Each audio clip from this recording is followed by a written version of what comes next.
Live update தலைவி சௌந்தர்யா வேறு லெவலில் சம்பவம் பண்ணி விட்டுருச்சு. ஒரு பக்கம் வந்து முத்துக்குமரன் நாமினேஷன் பண்ணி, இன்னொரு பக்கம் ஜாக்லின் நாமினேஷன் பண்ணதெல்லாம் வேறு லெவலு.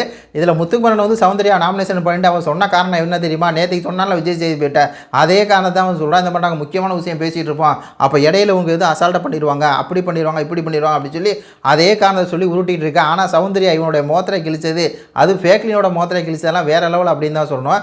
அதாவது ஜாக்லின் வந்து ஃப்ரெண்ட்ஷிப் எதுவுமே சொன்ன ஏதாவது தப்பு சொன்னால் அது வந்து தப்பாக போயிருமோ அப்படின்னு சொல்லி ஃப்ரெண்ட்ஷிப்புக்காக இவங்க நிற்கிற மாதிரி இவங்க காமிச்சிக்கிறாங்க அப்படின்னது வேறு லெவலில் இருந்துச்சு. அதாவது இந்த இடத்துக்கு வந்து நம்ம ஃப்ரெண்ட்ஷிப்புக்கு முக்கியத்துவம் காட்டுறோம் அப்படின்னு சொல்லி ப்ரூவ் பண்ணுறதுக்கு வர கிடையாது அப்படின்னு சொன்னவங்க அடுத்து வந்து சொல்கிறாங்க, இவங்க வந்து ஃப்ரெண்ட்ஷிப்னால நிறைய பேர்த்த வந்து உழவு வைப்பாங்க, ஆனால் இவங்க தெளிவாக தான் இருப்பாங்க, இவங்க கூட இருக்காங்க பார்த்தீங்களா, அவங்க தான் பாதிக்கப்படுவாங்க அப்படின்னு சொல்லி வேறு லெவல் தலைவி, வேறு லெவல் தலைவி அப்படிங்கிற மாதிரி தான் இருக்குது. இந்த 3 பாயிண்டே சொல்கிறேன் பாருங்கள். அதாவது நம்ம ஃப்ரெண்டை ஏதாவது சொல்லிட்டோம் அப்படின்னா அதை வந்து தப்பாக போயிடும், நம்ம தான் ஃப்ரெண்ட்ஷிப்புக்காக நிற்கிறோம் அப்படிங்கிற மாதிரி இவங்க வந்து காமிச்சிக்கிறாங்க. இந்த இடத்துல வந்து ஃப்ரெண்ட்ஷிப்புக்கு இம்பார்ட்டன்ட் கொடுத்து அதை ப்ரூவ் பண்ணுறதுக்கு வந்து யாரும் வர கிடையாது. அவங்க ஃப்ரெண்ட்ஷிப்னால நிறைய பேர் வந்து விழுவாங்க, ஆனால் அவங்க தெளிவாக இருப்பாங்க, அவங்க சுற்றி இருக்கவங்க தான் பாதிக்கப்படுவாங்க அப்படின்னு சொல்லி ஜாக்லின் அப்படியே சம்பவம் வந்து செஞ்சு விடுது. அதுக்கப்புறம் இந்த கண்ணியகுமார் வந்து சொன்னது சூப்பராக இருந்துச்சு. அதாவது கண்ணியகுமார் வந்து இவங்க தான் வந்து ஸ்ட்ராங் பிளேயர், இவங்க தான் வீக் பிளேயர் அப்படின்னு சொல்லி அவர் மைண்டில் நினைப்பார்.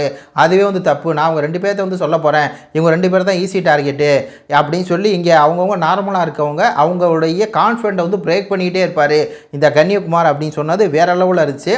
அது மட்டும் இல்லாமல் அவர் அந்த சிந்தனை இருக்குல்லையா, அவர் வந்து இவங்க ஸ்ட்ராங் பிளேயர், இவங்க வீக் பிளேயர் அப்படின்னு அந்த கண்ணியன் வந்து நினைக்கிறாங்களா, அந்த நினைப்பை என்னை பொறுத்தவரை தப்புன்னு ஒரே போட்டுச்சு தலைவி.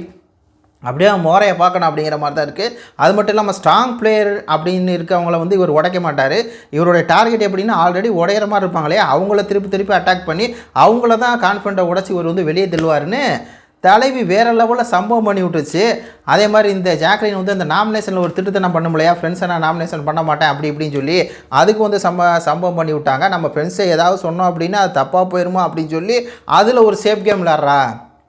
எப்படிப்பட்ட பாயிண்ட்டுகளை அடுக்கி வச்சுருக்கு பார்த்தீங்களா தலைவி. வாத்தலைவி எல்லாம் எழுதி வச்சுருக்கிறேன்.